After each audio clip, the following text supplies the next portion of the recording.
Gram panchayat लश्करी ward number 9 से ward सदस्य पद के उम्मीदवार प्रमोद मेहरा जी, जिनका चुनाव चिन्ह है पीपल का पत्ता छाप, जो कि ईवीएम के क्रम संख्या 2 पर है। तो आप लोगों से निवेदन है कि ईवीएम के क्रम संख्या 2 के बटन को दबाकर प्रमोद मेहरा जी को आप लोग अपार मतों से विजयी बनावें और अपनी सेवा का अवसर प्रदान करें।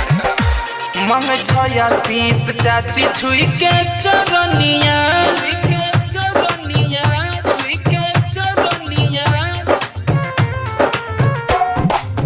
मंग छया शीश चाची छुई के चरनिया, दादी होया अपन दुलार, भोट मंग बेटा बात तोहार, ए चाची सुनो वोट मंग बेटा बात तोहार, वोट मंग बेटा बात तोहार, ए चाची सुनो वोट मंग बेटा बात तोहार।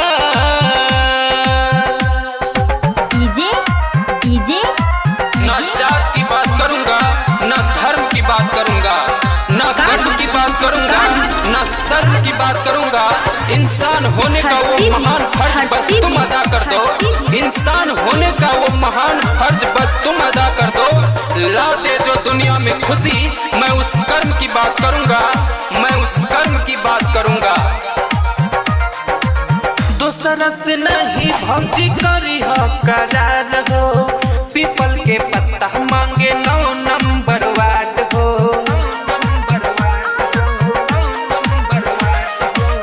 दूसरा से नहीं भौजी करी हो करार हो, पीपल के पत्ता मांगे 9 नंबर वार्ड हो। सेवा तो हर करता पर मुद दे बरबा, बदल तो ने कहियो विचार,